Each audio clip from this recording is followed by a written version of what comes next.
اور وہ کہتے تھے کہ سمینا و سینا، کہ ہم نے ان احکام کو سنا اور عمل نہیں ہو سکتا، بلکہ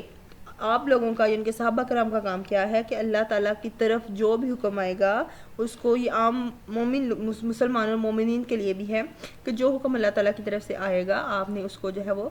سامنے سرخم تسلیم کرنا ہے، یعنی بغیر حیل و حجت کے اس کو قبول کرنا ہے اور اطاعت کے جذبے کا اظہار کرنا ہے، اور ساتھ اللہ تعالیٰ سے بخشش مانگنی ہے۔ پھر جو ہے وہ نبی پاک صلی اللہ علیہ وسلم نے جب بتایا تو صحابہ کرام جو ہے نا وہ ہر حکم کی تصدیق اس انداز میں کرتے تھے کہ سمینا و اطعنا غفرانک ربنا، کہ اے ہمارے رب ہم نے تیرا حکم سنا، تیری اطاعت کی، اب تو ہمیں معاف کر دے۔ پھر نبی پاک صلی اللہ علیہ وسلم نے صحابہ کرام کے سوال کے جواب میں فرمایا کہ اللہ تعالیٰ میری امت کے دلوں میں آنے والے جو وسوسے ہیں، جو سوچ ہے، اس پر مواخذہ نہیں کریں گے، یعنی کہ اس کا حساب نہیں ہوگا، مگر جو دل سے نکل کر زبان پر آ جائے، یعنی کہ انسان جو سوچتا ہے اس کے مطابق وہ کنورسیٹ کرتا ہے، وہ باتیں کرتا ہے، یا ان پر بھی نیت کرتے ہوئے عمل کرتا ہے، تو جب تک عمل نہیں ہوگا ان خیالات کا مواخذہ نہیں ہوگا، یعنی کہ محاسبہ نہیں کیا جائے گا، اس کی پکڑ نہیں ہوگی۔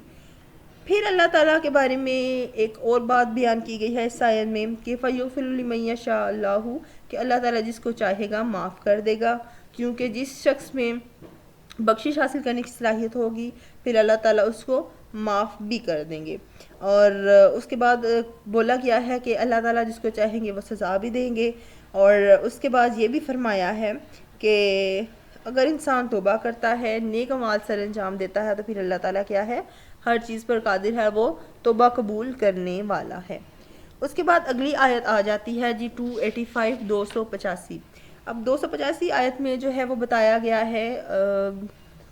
پیغمبروں کے حوالے سے، فرشتوں کے حوالے سے، اللہ تعالیٰ پر ایمان کے حوالے سے، اور دیکھتے ہیں کہ اس میں جو ہے وہ بیسیکلی دو باتیں بیان کی گئی ہیں۔ تو اللہ تعالیٰ فرماتے ہیں کہ آمنا،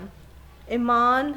لائیں، ماننے، الرسول کو رسول پر، بما انزل الیہ، جو ان کی طرف سے جو نازل کیا گیا، الیہ تمہاری طرف، یعنی کہ جو کتاب اللہ ہے ان کے پروردگار کی طرف، من ربی ہی، ان کے رب کی طرف سے نازل کی گئی ہے۔ آگے آ رہی ہے 285 ورس 285 آیت، جس میں بتایا گیا ہے، اللہ تعالیٰ فرماتے ہیں کہ آمن الرسول، ایمان لائیں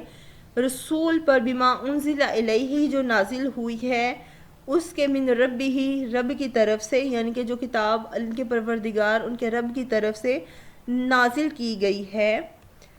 والمؤمنون، اور جو مومن ہیں، کل، سب کے سب، آمنا، ایمان لائے، باللہ و ملائکاتہ، اللہ پر، اس کے فرشتوں پر، وکتبہ و رسلہ، اور اس کی آسمانی الہامی جو کتب ہیں ان پر، اس کے پیغمبروں پر، یعنی کہ سب پر وہ ایمان لے آئے ہیں۔ پھر فرماتے ہیں لا نفرق بین احد من رسلہ، اور ہم فرق نہیں کرتے ہیں ان میں سے، پیغمبروں میں سے، کسی ایک بھی پیغمبر کے حوالے سے، وقالو، اور انہوں نے کہا یا وہ کہتے ہیں، سمینا و اطعنا، ہم نے سنا اور ہم نے تیری اطاعت کی، غفرانک ربنا و الیک المصیر، اور اے پروردگار ہم بخشش مانگتے ہیں، اے پروردگار ہم تیری بخشش چاہتی ہے اور تیری طرف لوٹ کر جانا ہے۔ اب اس آیت میں جو ہے وہ بتائی گئی ہے صحابہ کرام کی مدح، یعنی کہ ان کی تعریف کی گئی ہے، اور اللہ تعالیٰ نے دلی محبت کے ساتھ جو اللہ تعالیٰ کے احکامات کو انہوں نے قبول کیا تھا، اس حوالے سے بیان کیا گیا ہے کہ اس آیت میں صحابہ کرام کی جو انہوں نے پچھلی آیت میں ہم نے ڈسکس کیا تھا کہ انہوں نے جو حکم آیا وہ منو اس کو قبول کرتے ہوئے اللہ تعالیٰ سے بخشش بھی ساتھ میں طلب کی اور اپنے اعمال بھی سر انجام دیے ہیں۔ تو اس حوالے سے باقاعدہ ان کی مدح کی گئی ہے، تعریف کی گئی ہے کہ وہ تصدیق کرتے ہیں ایمان بالقلب کے ساتھ، جو ہمارے ارکان آ جائیں گے ان کے حوالے سے، کہ کل آمن باللہ، کہ سب کے سب جو صحابہ کرام ہیں وہ ایمان لے آئی ہیں اللہ تعالیٰ پر، اور دل سے ان کی تصدیق کرتے ہیں جو ارکان ہیں۔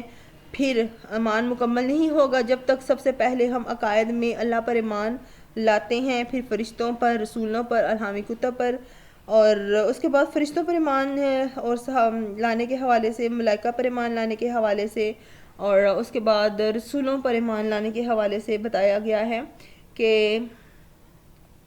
ان پر ایمان لائے بغیر جو ہے نا وہ انسان، ایک مسلمان کا جو ہے وہ ایمان مکمل نہیں ہوتا۔ اور یہودیوں کا جو حال بیان کیا گیا ہے وہ کیا کرتے تھے، جیسے اس صورت میں ہے نا اس آیت میں کہ لا نفرق بین احد من رسولہ، کہ نبی اللہ کے رسولوں کے درمیان تفریق نہیں کرتے ہیں، فرق نہیں کرتے ہیں. تو یہودیوں کا جو حال تھا وہ بیان کیا گیا ہے، ساتھ میں بتایا گیا ہے کہ حضرت موسیٰ علیہ السلام پر تو وہ ایمان رکھتے ہیں، مگر عیسیٰ علیہ السلام کے وہ منکر ہیں کہ وہ اللہ کے رسول نہیں ہیں، اور نبی پاک صلی اللہ علیہ وسلم کو وہ خاتم النبیین بھی نہیں مانتے ہیں، تو وہ مسلمان نہیں ہوں گے. اور اس کے بعد